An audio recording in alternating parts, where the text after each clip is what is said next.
네, 드림의 교회 성도 여러분 안녕하십니까? 이정욱 목사입니다. 제가 오늘 기도함으로 3월 11일 수요일 매일 묵상 하나님 앞에 올려드리겠습니다.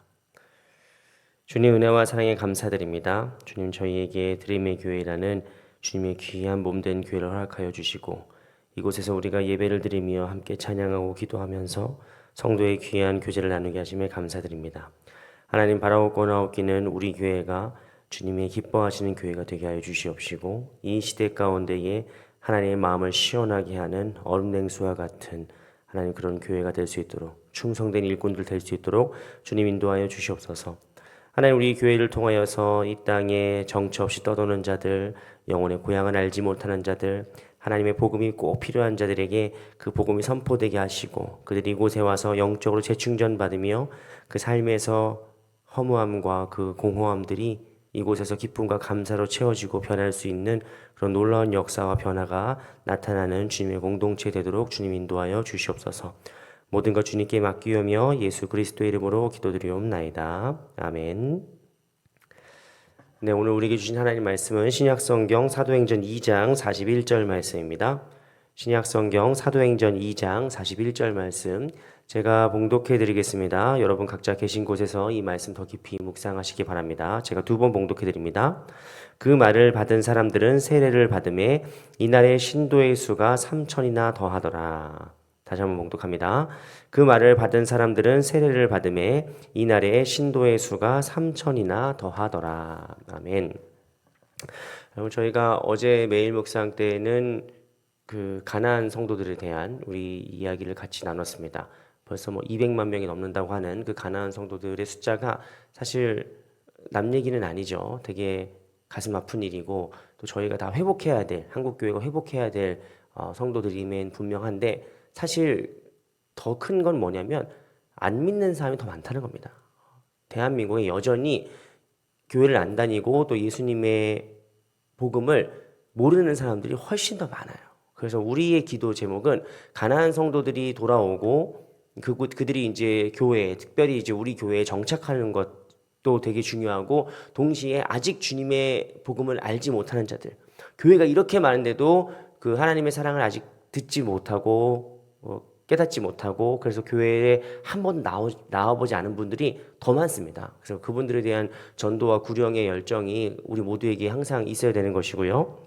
여러분 오늘 우리가 읽은 말씀을 딱 읽으면은 우리는 특히 이제 많은 그리스도인들이 가슴이 뜁니다. 특히 이제 목사님들이 가슴이 뛰죠. 왜죠? 하루에 3천 명이 회개하고 주님께 돌아오는 이 압도적인 부흥의 경험이 있기 때문이에요. 그래서 초대교회는 하루에 막 3천 명씩 돌아오는 엄청난 부흥과 성장의 역사가 있었던 것이죠. 그리고 대한민국 사람들한테 이 부흥이라는 말 자체가 대단히 그 뭐랄까 아련한 향수 같은 그런 추억을 줍니다. 우리는 70년대와 80년대 정말 전 세계 교회사에 손꼽힐 만큼 정말 유례를 찾아볼 수 없는 부흥의 경험이 있는 교회들이기 때문이에요. 특히 우리 드림의 교회는 전부는 아니지만 그래도 우리 신영준 목사님의 아버님이신 신현균 목사님으로부터 이제 믿음 생활 시작하신 분들이 또 꽤 많이 계십니다. 그래서 신현균 목사님의 그때의 말씀과 그 부흥회를 경험하시고 또 접하신 분들의 입장에서는 그때 정말 사람들이 막 구름같이 모이고 그때 교회가 정말 어떤 그 막 척박한 아무것도 없는 그곳에서 막 교회가 세워지고 사람들이 모이고 정말 기적이 일어나고 막 이런 것들을 보면서 막 집회 때마다 인산인해를 이루는 그런 경험들을 한 분들이 많아요. 그래서 뭐 그 빌리그램 집회, 여의도 빌리그램 집회 저는 사진으로밖에 안 본 사람입니다만 그 진짜 막 수만 명이 거기에서 꽉 차가지고 막 예배를 드리고 집회를 하고 그렇게 막 폭발적으로 교회가 부흥하고 성장했던 경험들을 또 기억들을 가지고 있는 분들이 있습니다. 그래서인지 몰라도 한국 교회는 이 추억이 아주 뭐랄까요? 첫사랑의 추억처럼 아주 짙게 서려 있어요. 그때를 잊지 못해. 그때가 너무 좋았던 거예요. 그때 막 엄청나게 성장을 했으니까. 그래서 많은 분들이 그때 참 좋았지. 그때 정말 뜨거웠지. 그때 우리가 정말 잘 됐지. 그러면서 오늘을 보면서 한탄합니다. 그때는 정말 잘 됐는데 왜 오늘은 안 될까? 뭐가 문제일까? 역시 목사가 문제구나. 뭐 이런 생각들을 하면서 과거의 수치와 과거의 성장세와 과거의 규모를 끊임없이 복고주의적인 방식으로 선양하는 것입니다. 그런데 여러분, 우리가 이쯤에서 이제 목사 책임으로 항상 떨어지니까 저의 핑계를 대는 거기도 하지만, 이쯤에서 우리가 사실 되물어야 되는 것이죠. 우리가 정말 그리워하는 게 성령의 역사인가, 아니면은 교회의 성장이라는 현상인가를 되물어야 됩니다. 정말 복고주의를 정말 가려면 주기철 목사님 순교하시고 손영원 목사님 정말 고문 받으시고 수많은 신사참배를 거부해가지고 고통받고 옥중에 투옥되던 성도들로 복귀를 해야죠. 그때는 그냥 3.1 운동이나 뭐 그럴 때 살짝 다루고 말고, 정말 교회들이 오늘날 막 큰일 났다, 위기다라고 말하는 이유는 뭐냐면 그때 당시의 부흥세와 성장세가 오늘날 나타나지 않기 때문입니다. 그럼 우리가 되물어야 되는 거예요. 우리가 정말 그리워하는 건 성령의 역사이냐, 아니면 그냥 교회 성장의 현상이냐, 이걸 되물어야 되는 겁니다. 오늘 많은 사람들이 그때 너무 그렇게 좋았던 경험이 있다 보니까 부흥을 뭘로 보는 겁니까? 부흥을 성장으로 보는 거예요. 여러분, 부흥과 성장은 떨어질 수는 없습니다. 당연히 지난번에도 말씀드린 것처럼 distinguished, 구별되지만 but not separate, 구별되진 않는다. 구분되지만 구별되지 않는다. 부흥과 성장은 사실 그런 관계입니다. 저는 이제 목회자로서 젊었을 때, 신학생 때는 그 어떤 대형 교회, 양적 성장에 대해서 상당히 부정적이었습니다. 교회가 커지면 커질수록 본질을 잃고, 교회가 더 교회다워야지, 그러면서 작은 교회, 그런 거를 이렇게 막 추구하고 그런 게 옳다고 강변했던 사람인데, 막상 제가 목회를 지금 담임 목회를 지금 2번째 하고 있지 않습니까? 2번째 담임 목회를 하고 이 어린 나이에, 그리고 대형 교회도 가보고 한 7, 8개 정도 된 교회에서 부교육자부터 담임 목사까지 다 해보니까, 여러분, 교회가 적어도 자립은 수 있어야 돼요.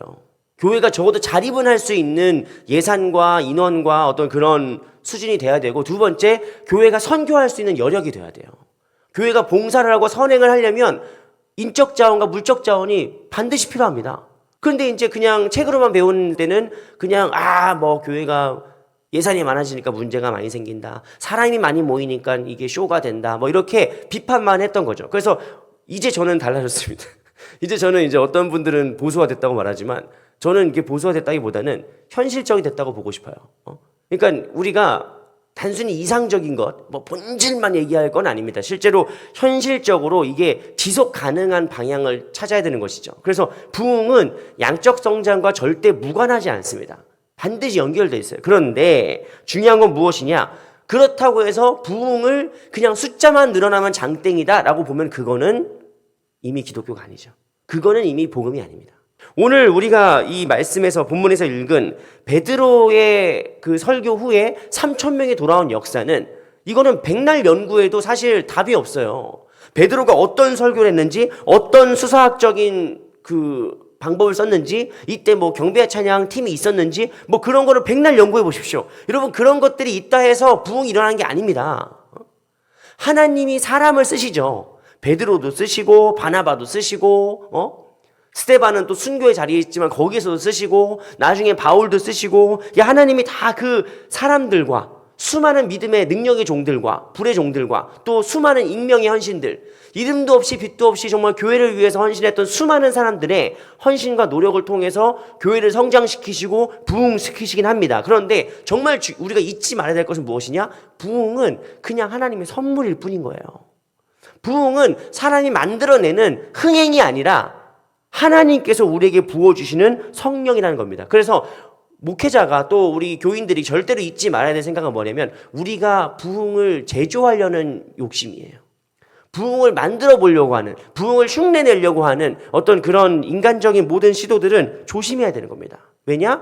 부흥을 일으키신 주체가 하나님이시고 성령님이신 거지, 사람이 부흥을 만드는 게 아니란 말이에요. 어떤 우리 교회의, 한국 교계의 엄청난 부흥의 시기 때 쓰임받았던 누구는 있을지 몰라도 그 사람이 부흥을 일으킨 건 아니란 말이에요. 근데 이 한국교회가 문제가 뭐냐면은 계속 그런 사람을 찾아. 포스트 포스트 그때 원로 목사님을 막 찾으려고 한단 말이에요. 그런 사람은 없어요. 오늘 말씀에서 중요한 건 무엇이냐? 3,000명이 중요한 게 아니에요. 3,000명이라는 숫자가 중요한 게 아니라 그 앞절이 더 중요합니다. 그 앞절에 뭐라고 써 있습니까? 그 말을 받은 사람들은, 이라고 하는 거죠. 그 말을 받은 사람들. 여기서 받다라고 하는 말은 그리스어로 아포덱사메노이라고 하는데, 아페덱사메노이. 이 말은 뭐냐면 사실 그 말을 듣는 사람들이 아니죠. 이 말 번역이. 그 말을 받은 사람들은 이 받다는 말이 뭐냐면 영접한다는 뜻입니다. 환영한다는 뜻이에요. 뭐죠? 그 말씀을, 하나님의 말씀을, 베드로가 선포했던 그 설교 말씀을 어떻게 했다고요? 영접했다고요. 그 말씀을 기쁨으로 환영하면서 받았다는 거예요. 그러니까 귀에 들리니까 수동적으로 들은 게 아니라 내가 능동적으로 마음의 문을 열고 그 말씀을 영접했다고요. 그 말씀을 내 안에 모셔드렸다고요. 그러니까 이렇다면 이런 겁니다. 그냥 3,000명, 제가 옛날에 설교를 하고 목회자에게 제일 이제 대부분 가장 많이 하시는 이제 인사말이 뭐냐면은 아유 목사님 은혜 받았습니다. 뭐 전도사님 은혜 받았습니다. 이런 말이죠. 근데 제가 기억하는 가장 이제 인상적이었던 그 설교 후에 성도의 피드백 중에 하나가 뭐였냐면 제가 전주에 설교를 했어요. 근데 그 다음 주에 어떤 집사님이 저한테 오셔가지고 그때 전도사 때였는데 전도사님 죽겠다고 그래가지고 왜 그러세요? 뭐 어디 안 좋은 일 있으세요? 그랬더니 일주일 내내 전도사님 설교 말씀이 생각나서 일주일 내내 그게 자기를 너무 이렇게 찔렀다는 거예요. 그래서 옛날 같았으면 아무렇지도 않게 했을 행동인데 그 말씀이 계속 나를 걸리적거리게 했다는 거예요. 그 말씀이 계속 걸려서 내가 옛날같이 편하게 죄를 못 짓겠다는 거예요. 옛날같이 편하게 그냥 남들 하는 것처럼 못 살겠다는 거예요. 내가 그리스도인답게 그래도 하나를 뭘 더 해야지, 더 선행을 하고 더 잘해야지 라는 생각이 막 계속 몰려온다는 거죠. 그래서 나보고 막 책임지라고.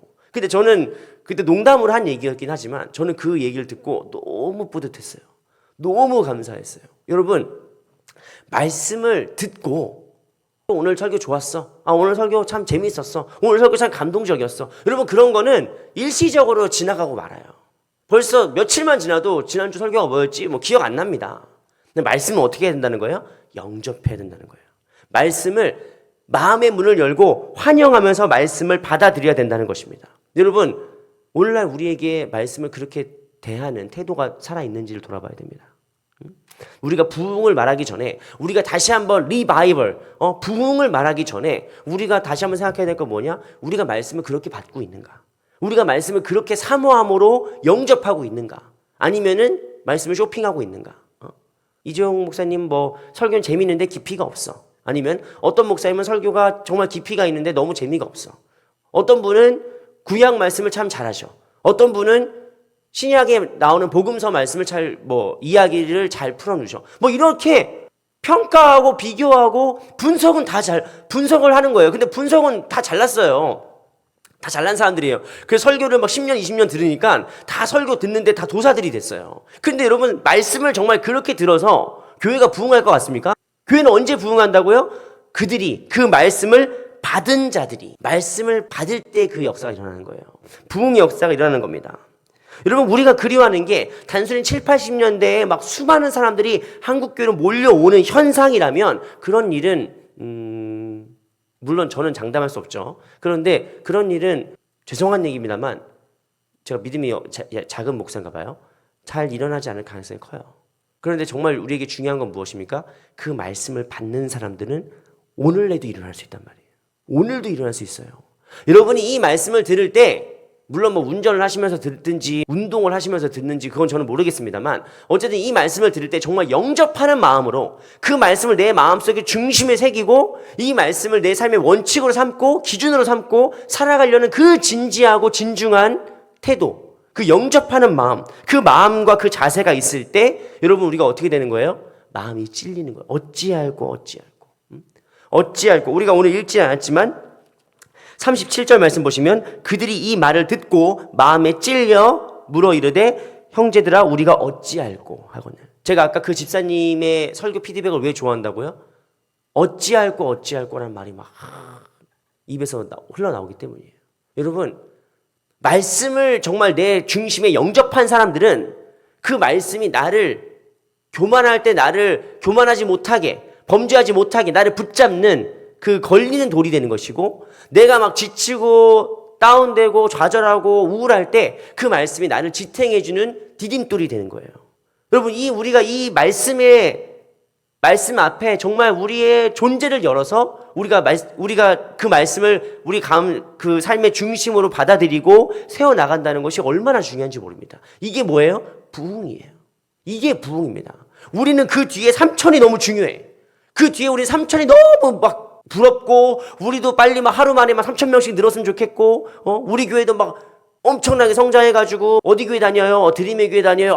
거기 뭐 이런 게 막 칭찬받았으면 좋겠고, 막 이런 욕심들이 가득하죠. 뭐 제가 제일 가득하죠. 사실 여러분들보다 그 욕심이 제일 가득한 게 누굽니까? 이제 담임 목사 시작하는 저 아니겠습니까? 그런데 정말 우리가 말씀 앞에 정직해져야 되는 거예요. 하나님의 말씀 앞에 정직해져야 되는 거예요. 3천이 중요한 게 아니라 그 말을 받은 자들이 더 중요한 거예요. 그 말씀을 영접한 자들이 더 중요한 겁니다. 여러분, 한국 교회가 정말 회복해야 될 신앙의 자세가 뭡니까? 말씀을 영접하는 자세.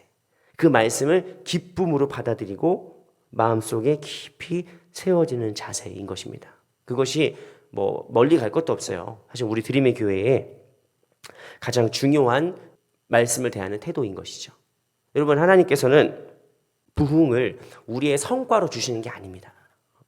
이렇게 열심히 했으니까 이 목사 일주일 내내 설교하고 했으니까 이제 옛다. 성과로 부흥이라는 성과를 우리에게 주시는 게 아니라, 부흥은 우리가 그 말씀을 진지하게 받고 그 말씀을 정말 기쁨으로 받고 그 말씀대로 살아갈 때 주님께서 우리에게 그냥 부여해 주시는 선물인 거예요. 성과가 아니라.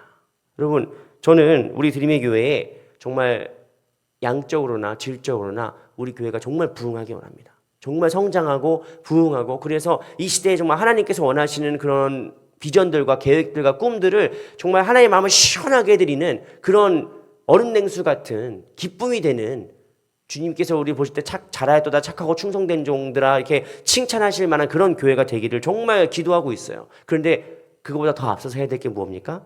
그런 결과나 성과가 아니라 오늘 우리가 이 말씀 앞에 서는 자세, 오늘 우리가 이 말씀을 듣는 태도, 우리 교회가 말씀을 중심으로 사역하고 봉사하고 섬기고 기도하고 예배하는 그 우리의 모든 신앙생활이 사실 우리에게 더 중요한 거예요. 그게 부흥이고 그게 하나님이 기뻐하시는 공동체가 됩니다.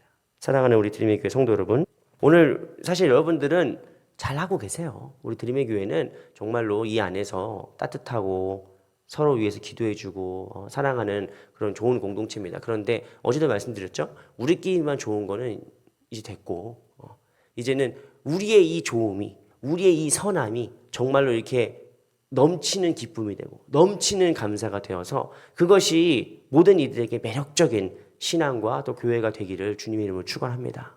그것은 그 시작이 어떻게 시작됩니까? 우리가 말씀을 기쁨으로 영접할 때, 그 말씀을 우리 삶 가운데 잘 받을 때 그런 일이 일어나게 될 줄을 믿습니다. 그런 저와 여러분, 그리고 우리 드림의 교회가 되기를 주님의 이름으로 축원합니다. 제가 기도하겠습니다. 주님, 우리 교회가 다시금 본질로 회복하는 교회가 되게 하여 주시옵소서. 말씀 앞에 더욱더 겸손히 그 말씀을 받게 하여 주시옵시고, 그 말씀을 우리의 가슴을 열어 기쁨으로 환영하며 영접하는 우리 모든 성도들 될 수 있도록 주님 인도하여 주시옵소서. 말씀 앞에 겸손하며 또 두려워 떨며 또 그 말씀을 기쁨으로 받을 때에 주님 우리에게 부흥과 또 성장을 선물로 주심을 믿습니다. 하나님, 그리하여서 이곳에 오는 모든 성도들의 마음의 문이 열리게 하시고, 이곳을 방문하거나 전도를 받거나 이곳에 용기를 내서 다가오는 모든 성도들이 정말 이곳에서 하나님의 위로를 얻고 또 능력으로 충만케 하시는 그런 경험들을 모두 하면서 이 시대에 하나님의 기쁨 되고 또 하나님께서 귀하게 쓰시는 우리 드림의 교회가 될 수 있도록 주님 인도하여 주시옵소서. 모든 것 주님께 맡기오며 예수 그리스도의 이름으로 기도드리옵나이다. 아멘. 네, 오늘 하루도 주님 말씀과 동행하는 여러분 되시기 바라고, 이따가 수요 예배 때 뵙겠습니다.